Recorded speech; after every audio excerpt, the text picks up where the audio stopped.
الحمد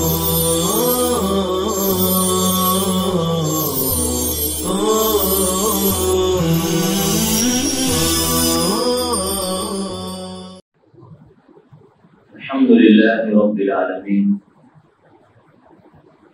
والعاقبة للمتقين والصلاة والسلام على سيد الأنبياء والمرسلين حبيبنا وحبيب رب العالمين قال الله تبارك وتعالى في كلامه المجيد وأعوذ بالله من الشيطان الرجيم بسم الله الرحمن الرحيم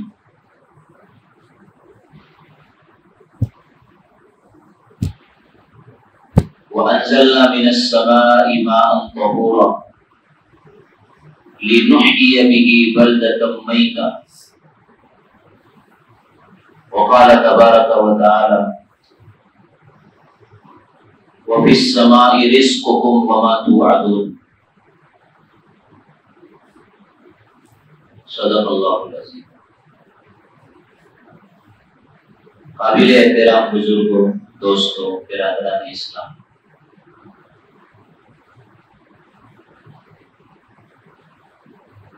بارش اللہ تعالیٰ کی بہت بڑی نعمت ہے۔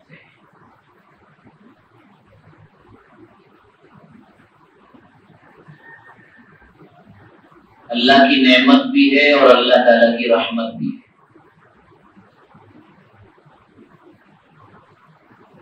بارش اگر بالکل نہ ہو، یہ چیز بھی ہمارے لیے پریشانی کا ذریعہ ہے،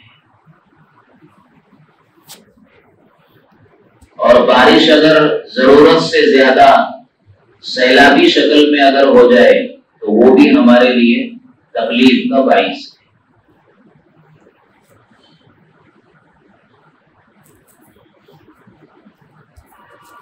تو اللہ تعالی اپنی اس رحمت کو اپنی قدرت سے بعض علاقے والوں کے لیے زحمت بنا دیتے ہیں۔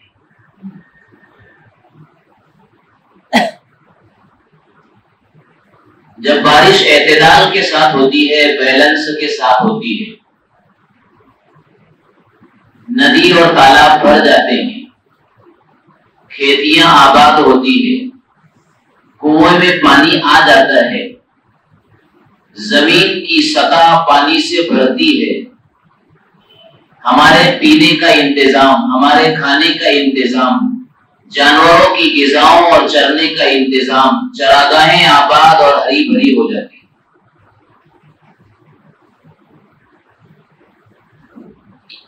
لیکن اللہ تعالیٰ جب چاہے، جس علاقے والوں کے لیے چاہے، اپنی قدرت سے اس بارش جیسی رحمت کو عذاب کی شکل میں تبدیل کر سکتے ہیں، اور یہ صرف اللہ کے قبضے میں۔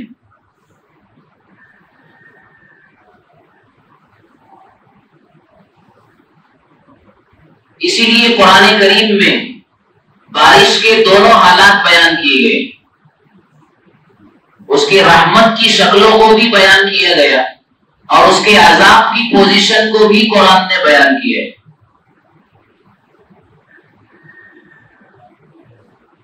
اللہ تعالیٰ قرآن میں کہہ رہے ہیں وَأَنزَلْنَا مِنَ السَّمَاءِ مَاءً طَهُورًا لِنُحْيِيَ بِهِ بَلْدَةً مَيْتًا وَنُسْقِيَهُ، کہ ہم نے آسمان سے پاک اور صاف پانی اتارا ہے۔ اور کیوں اتارا ہم نے آسمان سے پاک اور صاف پانی؟ لِنُحْيِيَ بِهِ بَلْدَةً مَيْتًا، تاکہ مردہ علاقوں میں ہم زندگی ڈالیں، جو خشک ہو جاتے ہیں، بنجر ہو جاتے ہیں، وہاں ہریالی، چارہ، گھاس کچھ نہیں ہوتا ہے، بارش نازل کر کے اللہ تعالیٰ ان علاقوں کو آباد کر دیتے ہیں، اور ساری مخلوق کے پینے کا انتظام بھی ہو جاتا ہے، چرندوں اور پرندوں، حیوانات و نباتات، انسان، جنات، سب کا انتظام اللہ بارش کو نازل کر کے زندگی کا سامان پیدا کر دیتے ہیں۔ یہ تو ہوئی رحمت۔ اور جب قوم نوح، حضرت نوح علیہ السلام کی قوم نے نافرمانی پر کمر کس لی، 950 برس وقت کا پیغمبر سمجھاتے رہا، شرک سے کفر سے روکتے رہا، بدعمالیوں سے ڈراتے رہا، لوگوں نے کان نہیں دھرا نبی کی بات پر، احساس خوف پیدا نہیں ہوا لوگوں میں۔ حضرت نوح علیہ السلام نے بددعا فرمائی، اللہ نے اسی بارش کو، اسی پانی کو جو زندگی کا سامان فراہم کرتا ہے، زندگیوں میں ہریالی اور آبادی لاتا ہے، اسی پانی کو اللہ تعالیٰ نے اتنی مقدار میں آسمان سے برسایا، زمین سے اس کے چشموں کو اللہ نے نکالا کہ وہی پانی جو اللہ کی رحمت ہے، سارے اس وقت کے اس زمانے کے انسانوں کی جانوں کو لینے کا ذریعہ بن گیا۔ رحمت کی بجائے وہ زحمت بن گیا، عذاب بن گیا۔ اور قرآن کریم نے یہ نقشہ بھی بیان کیا ہے، وَفَجَّرْنَا مِنَ الْمَاءِ وَفَجَّرْنَا الْأَرْضَ عُيُونًا، ہم نے زمین سے چشموں کو بہا دیا۔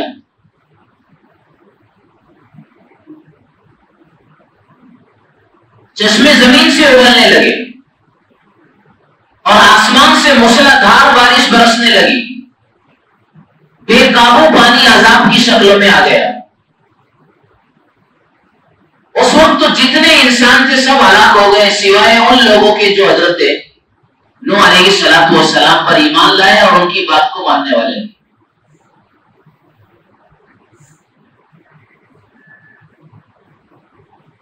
تو بارش اللہ تعالیٰ کی رحمت بھی ہے، اور قوموں کے لیے، علاقوں کے لیے یہ عذاب بھی بن جاتی ہے اللہ تعالیٰ کی قدرت سے۔ اور دیکھو، جب بارش اللہ تعالیٰ برساتے ہیں آسمانوں سے، تو یہ بادل اور زمین کا فاصلہ 1200 کلومیٹر کا فاصلہ ہے۔ بادل، آسمان نہیں کہہ رہا ہوں، آسمان بہت آگے، جن بادلوں سے پانی برستا ہے یہ بہت نیچے ہے۔ ہم جس کو دیکھتے ہیں یہ آسمان نہیں ہے، یہ بادل ہے۔ آسمان تو بہت اوپر ہے، اس کو نہیں دیکھتے ہم۔ اور زمین کی سطح سے یہ بادلوں کا جو فاصلہ ہے وہ 1200 کلومیٹر کا فاصلہ ہے۔ 1200 کلومیٹر سے یہ زمین پر جو بارش کے قطرات نازل ہو رہے ہیں، اللہ تعالیٰ اپنی قدرت سے آسانی کے ساتھ بارش کے ان قطرات کو زمین پر اتارتے ہیں۔ اور رفتار کتنی ہوتی ہے پتہ ہے؟ بارش کے قطرات کی رفتار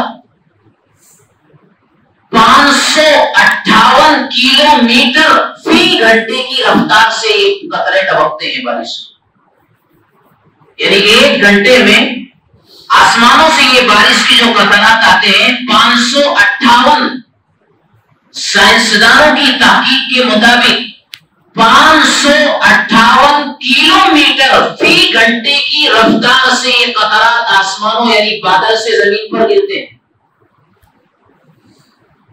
آپ اب بتائیے کتنی تیز رفتار ہوئی بارش؟ تو ہونا تو یہ چاہیے تھا کہ 558 کلومیٹر فی گھنٹے کی رفتار سے آنے والے بارش کی یہ قطرات ہماری کھوپڑیاں اڑا دیتے۔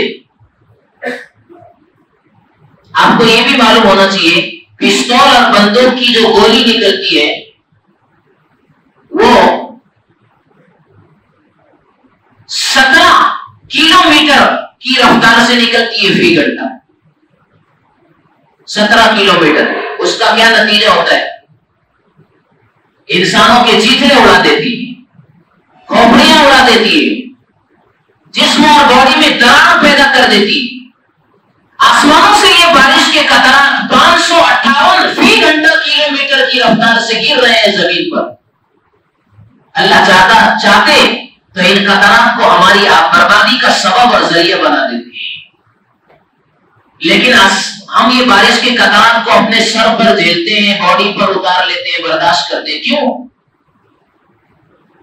اللہ تعالیٰ نے درمیان میں بہت سارے جو ہے نا اسٹیپ بریکر بنا دیے۔ یہ قطرات آ رہے ہیں نا تو درمیان میں اسٹیپ بریکر ہے، بہت سے بریکر ہے درمیان میں۔ وہ بریکر جو ہے اس کو روکتے اور تھامتے ہیں اور اس کی رفتار کو چلے جاتے ہیں.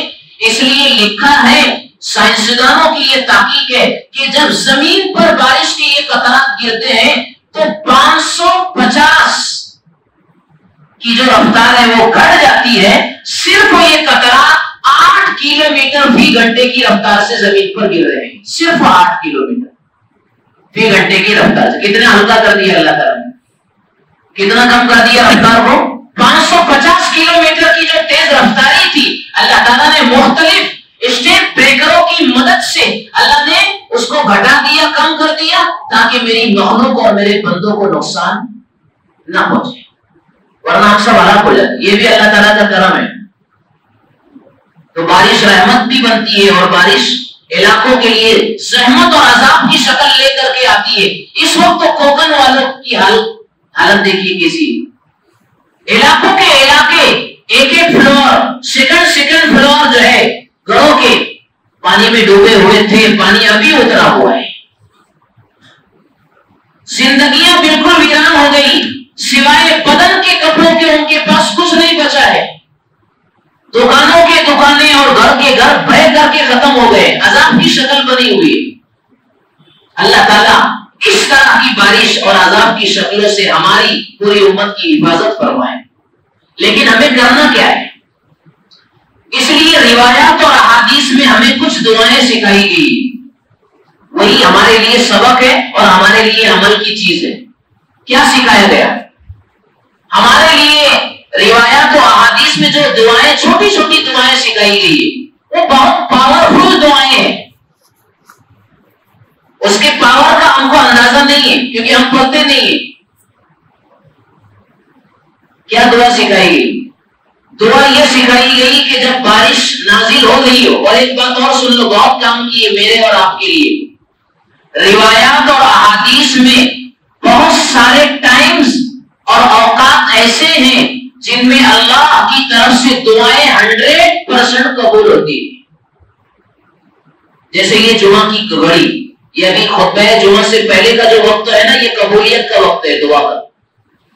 مغرب کے وقت کا وقت, مغرب سے پہلے غروب آفتاب سے پہلے جو ٹائم جو ہے وہ قبولیت دعا کا وقت ہے. اللہ دعا ضرور قبول کرتے ہیں. تہجد کا وقت صبح صادق سے پہلے, تہجد کا وقت دعاؤں کی قبولیت کا وقت ہے.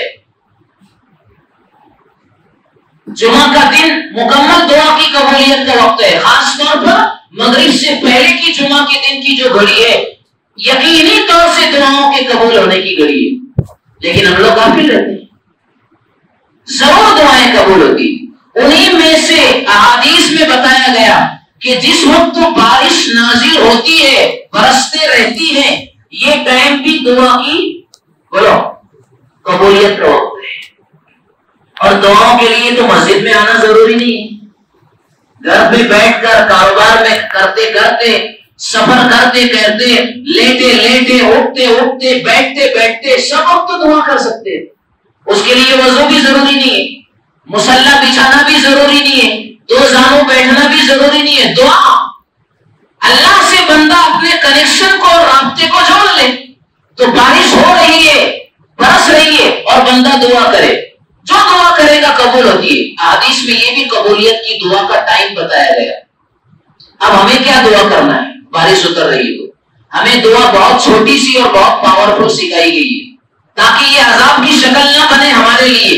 وہ دعا یہ ہے, اللہم صیبا نافعا. کیا دعا ہے؟ اللہم صیبا نافعا. 3 الفاظ ہے صرف. ایک تو اللہم, دوسرے ہے صیبا, اور تیسرے ہے نافعا. سب یاد کر لو اس کو. اللہم کرو صیبا نافعا. اے اللہ اس بارش کو ہمارے لیے فائدے والی بنا دے. اور یہ دعا نبی نے سکھائی ہے. یہ اتنی پاورفل دعا ہے, سب مل کر کے یہ دعا کریں گے, اللہ اس بارش کو عذاب کی شکل میں تبدیل نہیں کرے گا. جو کوکل والوں کے ساتھ سانگلی, ستارہ, چپلون, رتنگیر علاقوں میں آج جو ہے تباہی بارش نے بچائی ہے, وہ عذاب کی شکل ہے اللہ تعالیٰ کی طرف سے. جس علاقے میں مخصوص قسم کا کوئی گناہ طاقتور ہو جاتا ہے, گناہ تو ہر جگہ ہوتے ہیں، کم ہوتے ہیں زیادہ ہوتے ہیں، لیکن علماء نے یہ بات لکھی ہے جس علاقے والے کسی اسپیشل اور کسی مخصوص گناہ میں بہت زیادہ مبتلا ہو جاتے ہیں، ابتلاء عام ہو جاتا ہے، وہاں اللہ تعالیٰ اپنا عذاب نازل فرماتے ہیں۔ چاہے زنا کی چیز بڑھ رہی ہو، چاہے سود خوری بڑھ رہی ہو، چاہے ناپ تول میں کمی بڑھ رہی ہو، جو بھی گناہ کوئی مخصوص گناہ اس علاقے میں پوری طاقت سے ہو رہا ہے، اس کی جڑیں مضبوط ہو چکی ہے اور کوئی کسی کو برا نہیں سمجھتا وہ گناہ کرتے ہوئے، جب اس طرح کے حالات کسی علاقے میں پیدا ہوتے ہیں تو اللہ تعالیٰ اس علاقے کو اپنے عذاب کی لپیٹ میں لیتا ہے، اور اللہ تعالیٰ کے عذاب کا کوئی مقابلہ نہیں کر سکتا۔ ان بطش ربک لشدید، اللہ کی پکڑ بڑی خطرناک ہے۔ ان اخذہ علیم شدید، اللہ کی جب پکڑ آتی ہے میرے بھائیوں تو اس کا کوئی ٹکر نہیں لے سکتا، اس کا کوئی مقابلہ نہیں کر سکتا۔ وہ شدید بھی ہوتی ہے، بڑی سخت، اور علیم بھی ہوتی ہے۔ علیم کا معنی ہے انتہائی تکلیف دینے والی۔ آدمی زندگی میں موت کو پکارتا ہے، اس عذاب کی شکل ایسی ہوتی ہے کہ انسان موت کو پکارتا ہے۔ تو کیا دعا کریں گے جب بارش اترتے رہے گی تو؟ اللہم سواد سے صیبا نافعا، اے اللہ اس بارش کو ہمارے لیے نفع والی بنا دے، فائدے والی بنا، زحمت نہ بنا۔ اللہ اس دعا کی برکت سے اس کو عذاب کی شکل ہونے سے بچا لیں۔ تو احادیث میں ہمیں دعائیں سکھائی گئی، وضو کے وقت دعا سکھائی گئی، بہت اچھی دعا اور بہت پاورفل دعا ہمیں وضو کرتے وقت سکھائی گئی، وضو کے درمیان کرتے کرتے، بلکہ وضو سے پہلے کی بھی سن لو، وضو کے درمیان کی بھی سن لو، اور وضو کے بعد کی بھی سن لو، اس کا فائدہ بھی سن لو۔ وضو کرنے سے پہلے بہت مختصر دعا بتائی گئی ہے، لیکن فائدہ اس کا بہت زیادہ ہے۔ جو شخص وضو کرنے سے پہلے یہ دعا پڑھے گا، کہ کون سی دعا؟ بسم اللہ، بولیے، والحمدللہ، ہو گئی، دو الفاظ ہیں، کتنے؟ بسم اللہ اور الحمدللہ، اتنا ہی کہنا ہے۔ جو شخص وضو سے پہلے یہ مختصر سی دعا پڑھے گا، احادیث میں کہا گیا، اور حدیث کی بات تو جھوٹی ہو نہیں سکتی، جو وعدہ نبی نے کیا ہے ہم سے وہ 101 تک کا ہم کو اس وعدے کے مطابق اللہ کی وہ انعام ملنے والا ہے۔ آپ نے فرمایا جو اس دعا کو وضو سے پہلے پڑھنے کا اہتمام کرے گا، اللہ تعالیٰ اس شخص سے کہیں گے حشر میں جب یہ جائے گا، اس سے کہیں گے یہ جنت کے 8 دروازے کھلے ہوئے ہیں، جس میں سے جانا چاہتا ہے تیری مرضی چلا جائے۔ اور آپ کیا چاہیے؟ اور کتنا کہنا ہے ہم کو؟ بسم اللہ، الحمدللہ، وضو سے پہلے۔ لیکن بیماری اور مسئلہ یہ ہے کہ وضو سے پہلے تک ہمارے بات ختم نہیں ہوتی، وضو کرتے کرتے ہماری باتیں ختم نہیں ہوتی، وضو کرتے کرتے ہمارا قول ختم نہیں ہوتا۔ مصیبت تو یہ ہے نا، کرنا تو چاہیے لیکن کرے گا کون؟ دھیان کس کا ہے؟ ہمیں چاہیے کہ اللہ کے گھر میں آتے ہی ہم اپنے سارے دنیا کے رابطے اور کنیکشن توڑ دیں، موبائل کو سوئچ آف کر دیں، کال چل رہا ہے اس کو کہے کہ میں مسجد میں آ چکا ہوں۔ وضو کرتے ہوئے ہمیں دھیان دینا ہے، اپنے تعلق کو اللہ کے ساتھ جوڑنا ہے۔ جب وضو ہمارا پاورفل ہوگا میرے بھائیوں، اس میں پڑھی جانے والی دعائیں جب ہم کریں گے تو اس کے انوارات و برکات ہماری زندگی میں آئیں گے، اور نماز بھی ہماری دھیان اور خشوع والی بن جائے گی۔ ہوتا ہی ہے کہ وضو صحیح نہیں ہے تو نماز صحیح نہیں، نماز میں دھیان نصیب نہیں ہوتا، اس لیے کہ وضو ہی گڑبڑ ہے۔ تو وضو سے پہلے کی دعا کتنی آسان اور فائدہ کتنا بڑا ہے۔ 8 دروازے کھلے ہوئے ہیں جنت کے، اللہ کہیں گے تیری مرضی ہے، جون سے دروازے تو جانا چاہے جا سکتا۔